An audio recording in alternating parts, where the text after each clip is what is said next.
여러분, 주님 부활하셨습니다. 부활의 아침을 맞이해서 오늘 우리 8절 말씀처럼 만삭되지 못하여 내게도 임하셨느니라, 그 고백한 것처럼 오늘 부활절 아침이 이미 만난 주님을 더 확인하는 시간이 되고, 내 생애에 처음으로 부활하신 주님이 역사적 사실이 내 개인의 생애에 가장 소중한 복된 체험의 그런 이 부활절 아침이 될 수 있기를 주 이름으로 축원합니다.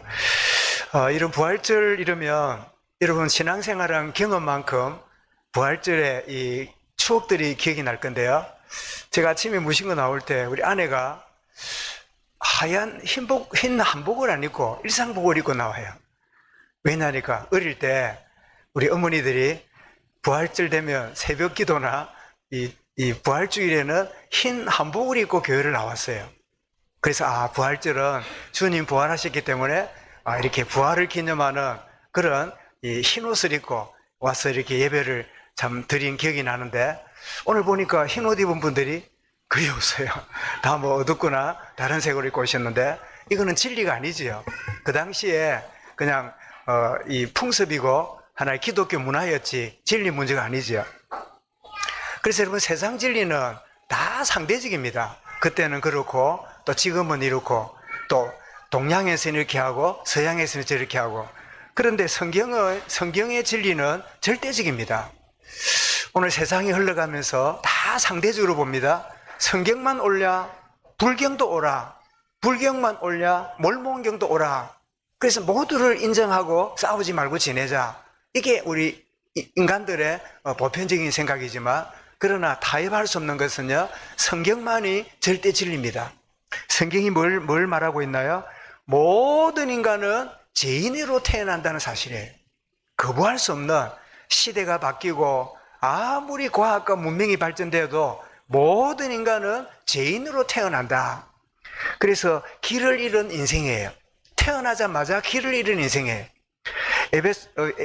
에레미야 애가 4장 14절에 보면 그들이 거리거리에서 맹인같이 방황하며, 맹인처럼 방황하고 살아가는, 그게 인간의 모습이에요. 그런데 또 한 가지 성경이 말하는 절대 진리가 뭡니까? 일생을 사는 동안은 얼마나 오래 사느냐, 얼마나 성공하느냐, 얼마나 인정받느냐, 그 이전에 일생 동안 살아있는 동안은 구원받을 기회다. 구원받을 수 있는 기회로 우리 인생의 생수를 우리에게 생년월일을 주시는 거다. 그래서 여러분, 인생은 둘 중에 하나입니다. 한 가지는 아예 길을 모르고 방황하고 사는 그런 불신자로 살거나, 잠깐 은혜를 받았다가 교회에 물을 입었다가 그 양을 잃어버린, 목자를 잃어버린 양과 같은. 그래서 시편 119편 176절에 보면 이런 양같이 내가 방황하오니. 오늘 우리 부활주일을 맞이하면서 우리 지인이나 가족들을 초청해서 이 부활의 축복을 함께 누리자 이랬더니, 오늘 보니까 이제 이 낯익은 한 분이 오셨어요. 저도 이제 주변을 돌아보면서 초대장을 갖다 주고 이랬는데, 가까이에 있는 한 분을 만났더니 이분이 한 나이가 70쯤 되는 분이에요. 그런데 제가 이제 그 복음 전화를 가고 초대를 가고 가끔씩 가고 그러니까 자기 아내 얘기를 해요. 자기 장모도 모태신앙이고 자기 아내도 모태신앙이래요.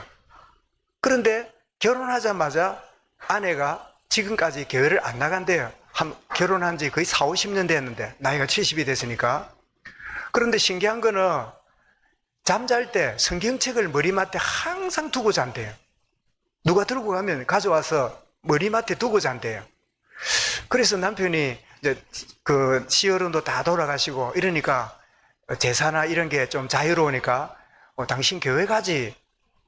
왜 교회 안 가? 당신 모태신앙이라며. 당신 그 장모도 모태신앙이라며. 교회 가지. 이러니까 그 말을 듣고도 교회를 안 간대요. 뭐라고 말하느냐? 나 이래가지고 교회 못 간대요. 그 뜻이 뭘까요? 내가 옛날에 모태신앙이고 결혼하기 전까지 찬양대도 하고 교사도 하고 이러다가 이 장손집에 시집 와서 뭐 했을까요? 철철이 제사 지내고 우상숭배했겠지요. 그런 이러니 내가 우상숭배도 하고 제사도 지내는 이는 내가 하나님께 예배하러 가면 하나님이 받아주실까? 요 생각이 그 마음에 딱 자리 잡고 있는 거예요. 언젠가는 가겠지만 지금도 제사를 지내고 있고 지금도 제사는 주로 3대 모시잖아요. 이래 철저히 제사 모시고 있는데 가겠냐 하는 이야기를 그분이 해요. 그래서 제가 그분이 이제 그 간부인데, 아 그렇습니까? 저도 전도하다 보면 이런 친구를 많이 만납니다. 대학에 전도하러 가면 막 통기타 치고 막 술도 마시고 막 담배도 피우고 이런 친구들이 있는데, 그러니까 내가 전도하러 왔다 이러면 뭐 좀 쭈삣쭈삣 하다가 나 장로 아들이에요, 나 목사 딸이에요, 이런 애들이 제법 있다. 그래서 아 그렇나? 그런데 뭐라고 말하냐, 하나님은 이런 날을 예배 드리러 가는 걸 원치 않으실 거래요. 이런 날을 하나님 받아주지 않으실 거래요. 그리고 어떻게 할 건데, 다 끊고 다 정리하고 깨끗한 사람 되어서 그때 내가 교회 갈 거라고. 그렇게 말하는 사람을 많이 만나봤습니다. 꼭 그것은 뭐 같았냐, 어릴 때 부모님한테 아주 험한 말을 하고 부모님에게 굉장히 독한 말을 하고 집을 나선 아이가 오랜 세월이 지나서 지 나름대로 성공도 하고 재산도 모으고 주변에 인정을 받는데, 자기 마음속에는 부모님을 저주하고 떠났으니까 부모님 집으로 가고 싶은 마음은 꿀떡 같은데 가지를 못하는 거예요. 왜 못 갈까요? 부모님을 그렇게 내가 욕하고 저주하고 이랬는데 부모님이 나를 받아주실까? 이런 나를 부모님이 안 받아주실 거야 라고 생각하고 집 앞에서 들어가지도 못하고 한번 왔다가 떠나가고 왔다가 떠나가는 그 아이와 똑같습니다. 그러면 한번 물어볼게요. 부모님은 어떨까요? 이놈의 자식, 그렇게 욕을 하고 나간 나는 자식 없어, 나는 그런 놈 자식으로 둔 적 없어 라고 이를 갈고 있을까요? 언젠가는 아들이 돌아올 거라 생각하고 기다리고 있을까요? 이걸 어떻게 생각하세요? 우리 천지사님 어떨 것 같아요? 기다렸겠지요. 재빈이가 착하지만은 아무리 부모에게 상처를 주고 고통을 주고 집을 떠났다 할지라도 돌아오기를 기다리는 게 그게 부모 마음이잖아요. 그러면서 하나님은 그럼에도 불구하고 기다리고 계시는데 부인이 너무 착해가지고, 그리고 죄송합니다만은 저도 목사로서 율법적인 설교만 들어가지고 이런 나를 하나님이 안 받아주실 거야, 이런 나의 예배를 하나님 기다리지 않을 거야, 하나님은 기다리고 계시는데 본인은 이런 내가 다 회개하고 다 정리하고 그래야 갈 거지, 이런 생각으로 못하고 있는 것 같은데, 그래서 내가 우리 초대장을 주면서 이것을 옆에 있는 목사님이 우리 사무실에 와서 초대장을 줬는데 한번 줘보시라고, 하나님 때가 되면 될는지, 그리고 기회 나면 사무실에 혹시 그 부인이 오시면 한번 저랑 이야기를 나누는 시간은 좋겠다고 그런 이야기를 하는데, 여러분 모든 인생은요, 목자 일은 양과 같이 살아요. 그러니까 마음에 평안이 없어요. 그 마음에 기쁨이 없어요. 떡 집을 떠난 아이가 집을 가고 싶지만 부모님이 나를 받아주지 않을 거라고 하는 이상한 그 틀에 묶여가지고, 종교적 신념에 묶여가지고 돌아가지 못하는. 그래서 어떤 사람도 이럽니다. 목사님, 교회 가면 술, 담배 하면 안 되잖아요. 그 술, 담배 끊기가 너무 힘들어요. 술, 담배 끊고 나면 갈 거예요. 그래 말해서 제가 웃음을 했습니다. 우리 교회는 술, 담배 한 사람 와도 됩니다. 와서 은혜 받고 끊을 수 있으면 끊고 하지, 뭐 그거 다 하고 나고 한다면 그 교회 올 사람이 몇이나 있습니까? 근데 내가 속으로 서울에는 담배 피우는 흡연실이 있는 교회가 있답니다. 그래서 우리 교회에 혹시 그런 필요한 분인지 모르겠는데 있으면 준비해 볼까 하다가, 그래서 이 지역이 그거를 진리 문제가 아니니까 받아줄까? 저 교회는 담배 피우는 흡연실이 있단다. 그러니까 우리 담배 피우면서도 가도 되겠다. 그러기에는 아직 시간이 안 되겠다. 얘기지는데, 어쨌든 많은 사람은 길을 잃은 방황하는 인생 살거나 신앙생활 하다가도 목자 잃은 양처럼 헤매고 있는 그런 가운데 있는데, 그런데 여러분 성경은 뭘 말합니까? 그런데 길을 잃은 인생이고 목자리 양 같은 우리가 우리의 영혼의 목자 대신 주님을 만나게 될 때 구원받은 자녀가 되면 그때부터 뭐죠? 참된 안식을 누리면서 사는 것이 하나님 자녀의 정체성이다. 천국 가면 영원한 안식을 누리지만 지금도 구원받은 자는 참된 안식을 누리며 살아가게 된다. 이게 성경이 우리 알려주는 절대 진리입니다. 그래서 히브리 4장 11절에 뭐라고요? 이미 그의 안식에 들어간 자는 하나님이 자기 일을 쉬신과 같이 그도 자기 일을 쉬느니라. 장차 누릴 영원한 그 안식을 지금도 누리고 있는, 그래서 여러분 우리가 은혜를 누리고 믿음 안에 있게 되고 하나님의 사랑을 누리게 되면 어떤 공통적인 생각을 하느냐니까 이렇게 말합니다. 내가 이렇게 고민 안 하고 살아도 되나? 내가 걱정을 하며 살았는데 이상하대, 걱정이 안 되네. 틀림없이 문제가 많은데, 여러 가지 얽혀 있는 게 많은데, 옛날 같으면 막 걱정 때문에 잠도 안 오고 아침 되면 막 불편해가 밥맛도 없고 이래 살았는데 어제 보니까 염려를 안 하고 있고 걱정을 안 하는 난데 이래가 되나? 라고 고백하는 분들을 많이 보게 되는데, 이게 뭡니까? 이게 정상입니다. 왜요? 하나님이 진짜 나의 아버지시니까 나의 모든 문제를 하나님이 책임지고 계시거든. 그러면 주님께 맡기고 여러분 안식 가운데 살아갈 수 있는 거죠. 여러분 오늘 본문은 이 기독교 복음 진리의 두 기둥을 잘 표현하고 있는 그런 본문인데요. 한 가지는 십자가고 한 가지는 부활입니다. 십자가가 뭐죠? 우리 인간의 죄를 대신하여 대속하신 주님이 죽으신 사건이 바로 십자가 사건이고, 그걸로 끝난 게 아니라 부활은 뭐죠? 옛 사람은 죽고 새 사람으로, 새 생명으로 살게 된 소망을 가져다 준 이것이 바로 부활이에요. 그래서 오늘 말씀 제목을 부활이 뭐냐? 불가사의한 사건이에요. 불가사의하다는 뜻이 뭘까요? 도무지 이성적으로 이해가 안 되는, 그래서 제가 세계 불가사의 7대 사건을 제가 한번 찾아보니까 이렇게 소개하고 있는데 한번 그림 보겠습니다. 이게 첫 번째 불가사의한 이 사건인데요. 이게 뭐지요? 이집트에 있는 가자에 있는 피라밋입니다. 여러분 가로 세로가 사방이 되어 있는데 저 길이가 300m고 높이가 수십 미터 되는, 도무지 지금도 저런 돌을 쌓아가지고 저렇게 왕의 무덤을 만드는 피라미드는 불가능할 만큼, 그 당시에 기중기도 없고 아무것도 없는데 어떻게 저렇게 높이 저렇게 쌓았는가. 그래서 가로 세로 이렇게 재보면요, 그 길이가 얼마나 정확한지 몰라요. 그 측정을 어떻게 했는지. 그래서 불가사의 첫 번째 그 가자에 있는 피라밋이지요. 두 번째 이런 불가사의인데 저게 뭐냐니까 바벨론의 공중정원입니다. 바벨론이 세계를 통치할 때 공중에다가 정원을 지었어요. 세상에 어떻게 공중에다가 정원을 지을까요? 저런 엄청난 것들을 지어서 했었는데 저 피라미드 외에는 나머지 6개는 지구촌에 다 사라지고 없긴 없어요. 세 번째 그림을 한번 볼까요? 이게 뭡니까? 이 아르테미스 신전입니다. 그 신을 이제 숭배하는 그런 신전인데 이게 불가사의 세 번째 차지예요. 네 번째입니다. 이건 올림푸스의 제우스 신전이죠. 이렇게 있는, 그런데 말씀드린 대로 이거 다 무너져 지금은 없어요. 이제 없는 거는 상상해서 그림을 그린 그런 정도지요. 그리고 다섯 번째는 보면 이게 무덤인데 이게 마수솔레온, 발음하기도 어려운 건데 이런 큰 무덤을 이런 큰 건물로 지었는데 어떻게 지리 지었는가? 불가사의한 건물이고요.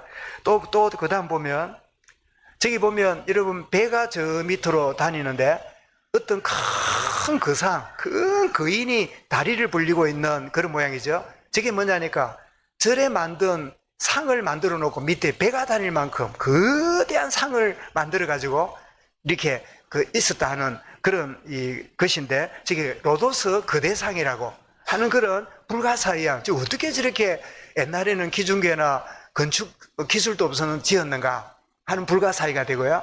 또 하나를 보면 마지막으로 알렉산드리아 등대입니다. 어마어마한 그 등대를 만들어 놓고 멀리에 있는 지중해의 모든 배들이 볼 수 있도록, 그래서 이게 보여주는 7개가 세계 7대 불가사의, 도무지 이해가 안 되고 지금도 짓기 어려워 그다, 그렇게 이제 알려지고 있는데, 이제 말씀드리지만 이집트에 있는 피라미드 외에는 나머지는 다 1500년대에 그 전에 전쟁과 이런 폐허가 되면서 다 없어졌어요. 이렇게 세상에도 불가사의하다고 있는데 오늘 여러분 다루는 이 부활은 불가사의한 일이에요. 도무지 우리가 이해가 안 되는 일이에요. 내가 부활을 믿는다는 게 이게 너무 당연한데 일반 사람이 볼 때는 기적이에요. 이해가 안 돼요. 그럽니다. 사람들이 예수 믿는 사람 이해가 안 된대요. 예수 믿어서 이해가 안 된대요. 모든 게 은혜래. 모든 게 감사하대. 뭐가 그리 감사하네요. 감탄합시다. 우리는 세상 사람이 볼 때 불가사의한 존재입니다. 이해가 안 돼요. 아니 너희 집에 큰 어려움이 왔잖아. 너희 집안에 큰 낭패가 왔잖아. 네 막 큰 어려움이 왔다며. 그런데도 감사하대. 그래 뭐예요? 우리는 불가사의한 존재라. 불가사의해. 그래서 오늘 말씀의 제목을 불가사의한 사건을 했는데 여러분 부활뿐입니까? 첫 번째로 불가사의한 사건이 뭐죠? 예수님이 동정녀 몸을 통해서 탄생했대요. 처녀의 몸에서 탄생한 이 사건은요 불가사의한 일이에요. 왜 그럴까요? 상식적으로 이해가 안 됩니다. 의학적으로 말도 안 돼요. 마리아를 통해서 왔잖아요. 마리아 본인도 천사가 와가지고 마리아야 네가 1년 뒤에 아들을 낳을 건데 이름을 예수라 해라. 이 말을 했을 때 마리아가 어땠습니까? 1번 감사합니다. 2번 그럴 수가 없습니다. 1번 했을까요? 2번 했을까요? 2번입니다. 왜냐니까 나는 남자 근처 가본 적도 없어. 나는 남자 손을 잡아본 적도 없어. 그런데 어떻게 1년 뒤에 아이가 태어난단 말입니까? 그때 천사가 누가복음 1장 34절에 마리아가 어찌 이 일이 있을 수가 있습니까? 본인도 받아들일 수 없는 불가사의한 일이에요. 하나님의 천사가 바로 37절에서 메시지를 줍니다. 그 메시지가 뭘까요? 전능하신 하나님께는 불가능한 일이 없느니라. 하나님께서 너를 통하여 이렇게 하신다 라고 말씀하니까 그때 여러분 이 마리아가 뭐라고 말합니까? 주여 나는 계집종이오니 주의 말씀대로 이루어지기 원합니다. 이게 믿음입니다. 내 이성과 상식을 가지고 신앙을 대하고 신앙생활하면요 10% 이상 받아들일 게 없어요. 90%는 이해가 안 돼. 그래서 우리가 믿어지는 게 불가사의한 일이에요. 하나님의 은혜예요. 세상 사람 나를 누구라 그러느냐? 너희는 주는 그리스도십니다. 기다리던 메시아입니다. 이렇게 말할 때 하나님 뭐라고 말씀했죠? 베드로 보고 보요나 시모나 복이 있구나. 이걸 알리는 혈육이 아니요 하늘에 계신 하나님이 알게 했구나. 이 말을 바꾸고 말하면 뭐예요? 불가사의한 일이다. 예수님이 그리스도라는 사실이 믿어진다는 것은 불가사의한 일이다. 사랑 여러분, 저와 여러분의 믿음은요 일반 상식으로 볼 때 불가사의한 일이에요. 믿어진다는 게 얼마나 감사한 일이에요. 우리는 과학적인 사고를 갖고 있습니다. 여러분 가운데 미국을 갔다 오신 분도 계시겠고 안 갔다 온 분이 더 많겠지요. 근데 미국이 있습니까 없습니까? 물어보는 내가 시간 낭비지. 그죠? 안 가봐도 미국이 있습니다. 어떻게 알아요? 미국 사람도 있고 트럼프가 막 나와가지고 막 관세를 어떻게 하고 매일 올라오고 뭐 코미디도 아니고 막 이렇게 하는 걸 보고 있잖아요. 뭐 100% 했다가 50% 했다가 막 무슨 지었다가 나왔다가 막 이러니까 막 세상이 전 세계가 막 어떻게 해야 될지 혼란 중에 있어요. 그래서 미국이 가보지도 않았는데 있다는 거 어찌합니까? 이런 증거들과 객관적인 데이터를 보고 또 우리 목사님 보고 미국 갔다 왔대. 그래 여기 보니까 제 거짓말할 사람은 안 보이잖아요. 그런 객관적인 사실을 생각하니까 미국이 있다는 걸 알아요. 근데 한번 우리 소은이한테 소은아 네 미국 있다 이래 말하면 말도 못 알아듣겠지만 소은이가 뭐랄까요? 알았어요 이래 할까요? 멍하게 쳐다볼까요? 안 쳐다봐요. 왜냐니까 이 과학적인 데이터나 배우질 않았거든. 그런데 소은이가 또 목사님 나 미국에 있는 줄 알아요. 그래 말하면 불가사의한 일이다. 어떻게 가보지도 듣도 못한 애가 말할까? 그와 같아요. 여러분 주님의 탄생 자체가 불가사의한 일입니다. 하나님은 전능하신 분이기 때문에 처녀를 통해서도 하나님이 탄생시킬 수 있는 거예요.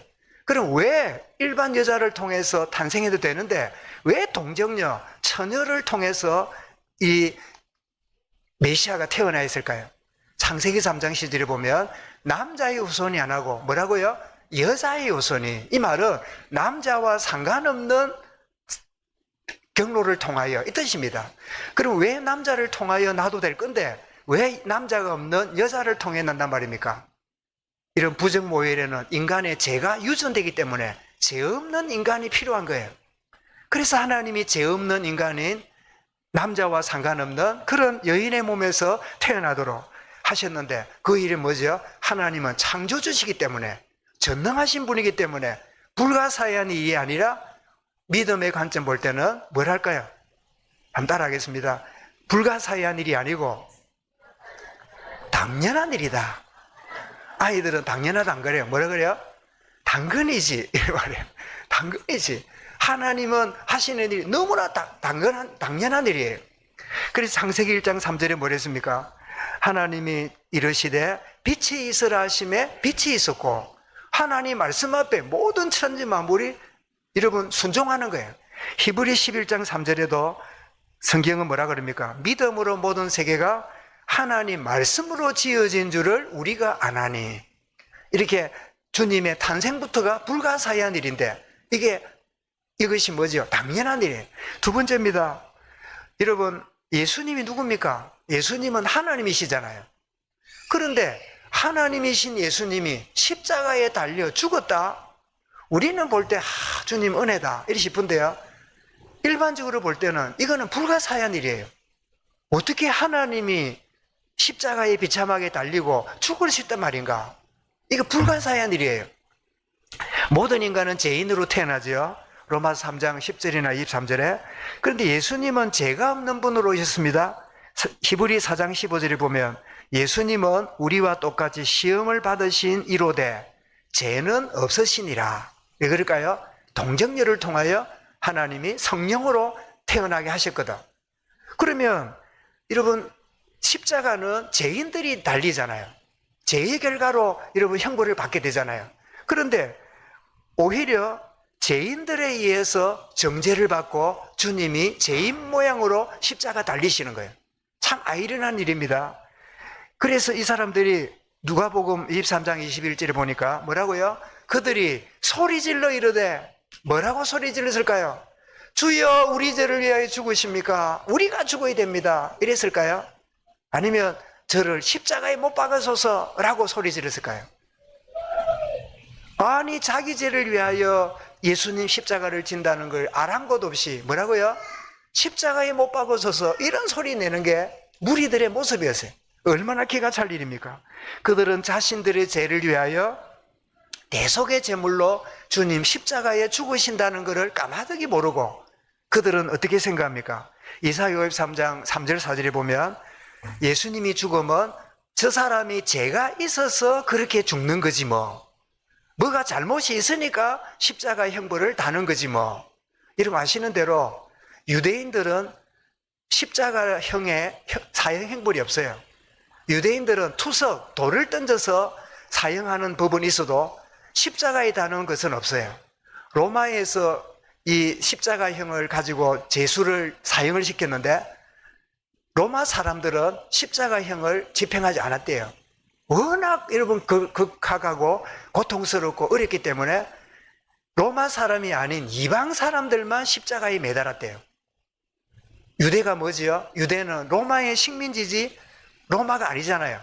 그러니까 예수님이 유대인이니까 로마 사람이 아니니까 가장 극렬한 사형 형태인 십자가에 예수님을 죽게 하는, 그래서 끔찍한 일을 이렇게 하게 만들었는데 로마서 요한복음 3장에 보니까 예수님은 나무에 달리사 우리의 저주를 받으셨다 했어요. 그 십자가가 뭘까요? 나무예요. 돌이 아니라 나무예요. 나무 십자가에 주님이 달리시는 거죠. 그래서 예수님 죽으심은 자기 죄 때문이라고 생각했지만 여러분, 예수님의 고난과 죽으심은 인간된 나와 우리 모든 주변의 사람들의 죄 때문임을 우리에게 알려주는 것이 십자가 사건이에요. 그래서 이사야는 이사야 53장 5절 6절에서 우리가 잘 아는 말씀입니다. 그는 멸시를 받아 사람에게 버림받았으며 강고를 많이 겪었으며 질고를 아는 자라. 마치 사람들이 그에 의해서 얼굴을 가리는 것 같이 멸시를 당하였고 우리도 그를 기약이지 아니하였도다. 그러면서 4절에 이렇게 말씀합니다. 그는 실로 우리 질고를 지고 우리 슬픔을 당하였거늘 우리는 생각하기를 그는 징벌을 받아 하나님께 맞으며 고난당한다 했더라. 이게 생각한단 말이죠. 그런데 5절 6절에서는 그가 찔림은 우리 허물 때문이요 그가 상함은 우리의 죄악 때문이라. 그가 징계를 받음으로 우리가 평화를 누리고 그가 채찍에 맞음으로 우리가 나음을 입었도다. 저는 이 사실을 이렇게 믿습니다. 주님이 징계를 받음으로 우리가 평화를 누리고 영혼의 평안입니다. 그가 채찍에 맞음으로 나음을 입었도다. 우리의 육신을 치유하는 능력이 십자가에 있다고 저는 믿습니다. 여러분 이 시간에 여러분의 영혼의 평안이 임하기 바라고 여러분에 있는 모든 질병과 모든 연약함이 치유되는 복된 시간 되기를 주의 이름으로 축원합니다. 하나님의 크신 은혜가 우리에게 평안을 주고 우리가 나음을 주시는, 그러면서 여러분 그 다음에 뭐라고 말합니까? 그가 채찍에 받음으로 우리가 나음을 받았다. 그런 다음에 6절에서 우리는 다 양 같아서 그릇 행하여 각기 제 길로 갔거늘 여호와께서는 우리 무리의 죄악을 그에게 담당시키셨도다. 예수를 죽이라고 말하는 그 인류를 위해서 예수여 네가 뛰어내려 봐라.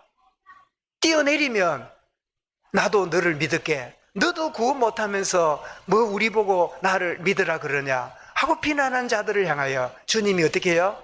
가장 싫은 첫 번째 고백했지요. 주여 저들의 죄를 용서하옵소서. 자기들이 뭐 하는지를 알지 못함입니다. 이게 오늘날 하나님 떠난 인간의 모습이에요. 하나님을 거역하고 있으면서 예수를 부인하고 있으면서 그게 당연하다 생각해요. 왜 그럴까요? 다수거든. 사람이 희한합니다. 틀려도요 다수가 되면 힘을 얻어요. 여러분 조폭들이 사회에 해악된 단체잖아요. 아주 나쁜 짓을 하고 불법을 행하고 아주 사람들에게 위기 조성하고 범죄를 저지르는 그런 아주 이 사회 악역과도 거머리 같은 조직이잖아요. 그런데 여러분 그 조직에 들어가면 누구를 때려서 막 이렇게 상해를 입히면요 별을 달았다고 자리도 높은 자리 줘요. 시시한 죄가 아니라 큰 죄를 저지가지고 학교를 갔다 오면 그 학교가 뭘까요? 가로 열고 감옥입니다. 가로 닫고. 학교를 갔다 오면 별을 또 하나 주면서 그 두목이 자리를 자기 가까이 오게 만들어요. 아니 개인적으로 있으면 내가 큰 죄를 지었고 감옥 갔다 오고 내가 범죄자인데 그 조직 사이에 들어가면요 그런 사람이 뭐예요? 높임을 받아요. 그런 사람이 거기서 인정을 받아요. 여러분 참 조직이 무섭습니다. 여러분 기독교도요 조직이 되고 단체가 되면 잘못하고 있는데도 내가 잘못했네 생각했는데 그거 들어가면요 잘못 아니야, 괜찮아, 문제 아니야, 그거 괜찮아, 다 예수가 해결했어, 다 끝났어. 내가 괜히 그 생각했네, 괜히 내가 쫄였네, 아직도 내 율법의 정죄 속에 빠져 있었네. 그러면서요 힘을 더 내요. 그래서 여러분 이상하게 얘기하지 마십시오. 그 조직 자체가, 그 또래 자체가. 그래서 또래 문화에 들어가면 저도 학교에 아이들 가르쳐보고 했는데요 문제 아이들이 있잖아요. 그럼 문제 아이들이 있으면 데려와 상담을 해보면 애가 너무 착해요. 이렇게 쳐다보면 눈도 못 맞춰. 얼마나 애가 착하고 순진한지 말도 뜨듬뜨듬해요. 근데 희한해, 저것끼리 모이면요 이놈이 팔거든 날라댕겨요. 뭐 한다고요? 남을 해친다고. 또래 문화 무섭습니다. 무슨 말씀 드립니까? 여러분 이 하나님의 복음과 이 진리를 왜 세상 사람들은 이게 틀렸다고, 말도 안 된다고, 불가사의한 일이라고, 그거는 말도 안 된다고 그래 말할까요? 저거가 다수거든. 저거가 훨씬 숫자가 많거든. 숫자가 많다 보니까 하나님 없다고 말하는 게 소수 같으면 사람들한테 네 말도 안 되는 소리 말아. 하나님이 계신데 그런 소리 하면 되나? 이럴 건데, 하나님이 없다고 말하는 사람은 말을 하면 여기저기서 맞다 이래주니까 지가 맞는 줄 알아. 이 또래 문화, 조직 문화 가져다 준 이 제약이 오늘 세상 속에 이래 있는 거지요. 그래서 조직도 필요하고 단체도 필요하지만 중요한 걸 잃어버린 조직과 단체는요, 뭐가 되죠? 범죄 집단이 됩니다.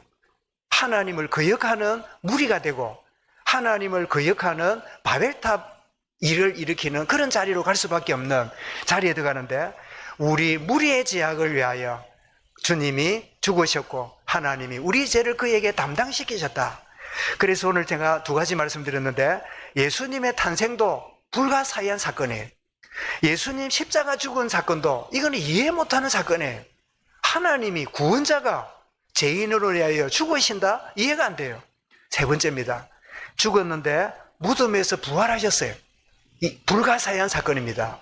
도무지 죽음에서 부활한 사건이 믿어진 우리는 너무나 당연한데, 안 믿어지는 사람은 말도 안 되는 소리래요.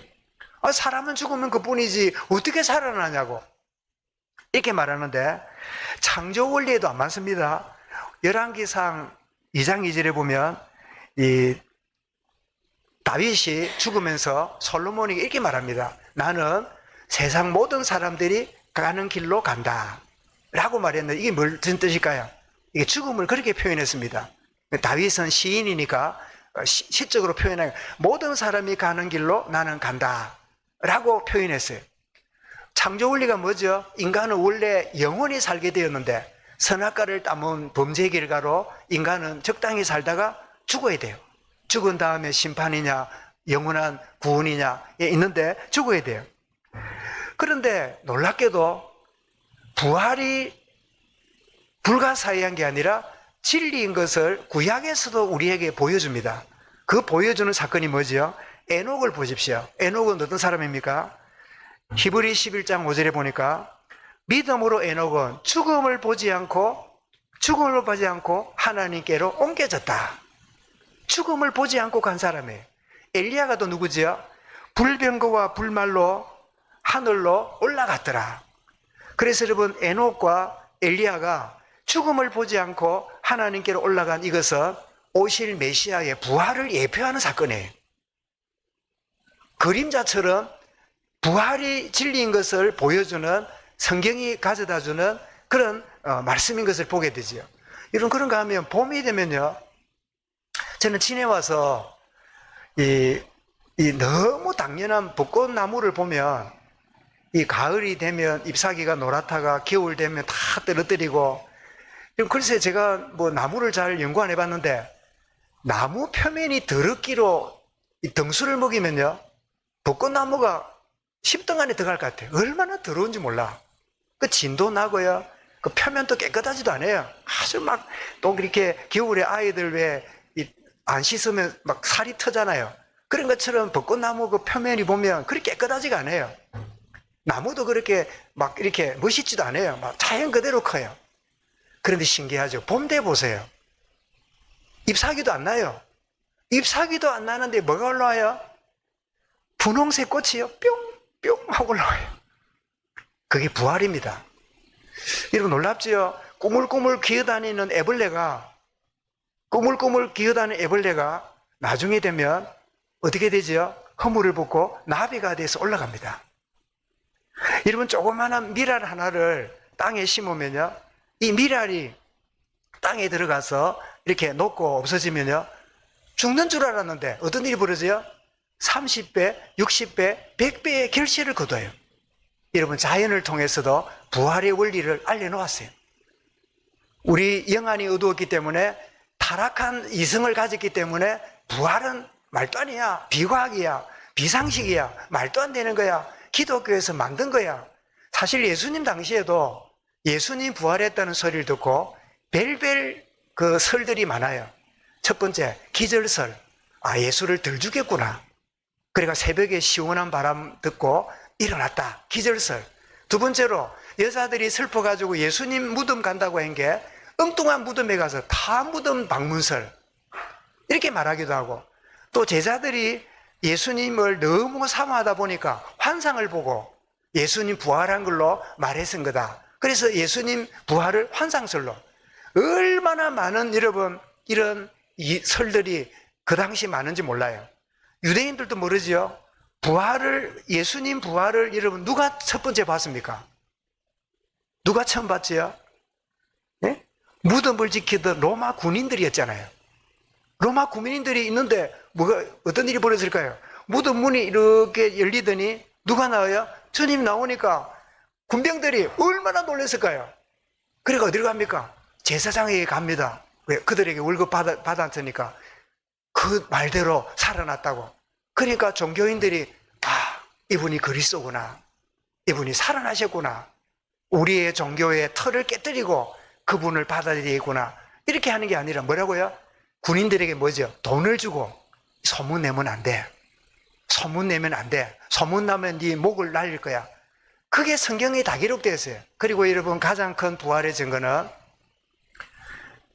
거짓말을 믿고 부활의 주님을 증거하다가 한 번 사는 생애를요 다 순교가 된 제자들, 초대교회가 그 어려움과 고난을 겪으면서도요 기꺼이 부활하신 주님을 증거하다가 부활의 축복을 누리는 초대교회를 볼 때 이 자체가 증거예요.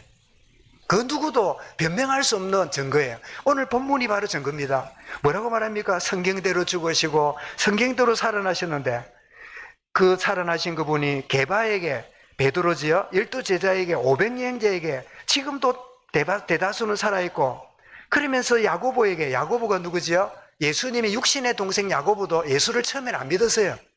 그러다가 부활의 주님 만난 다음에 야고보가 회심하게 되고 우리에게 야고보서도 남긴 그런 분이 되는데, 그런데 제일 중요한 게 뭐지요?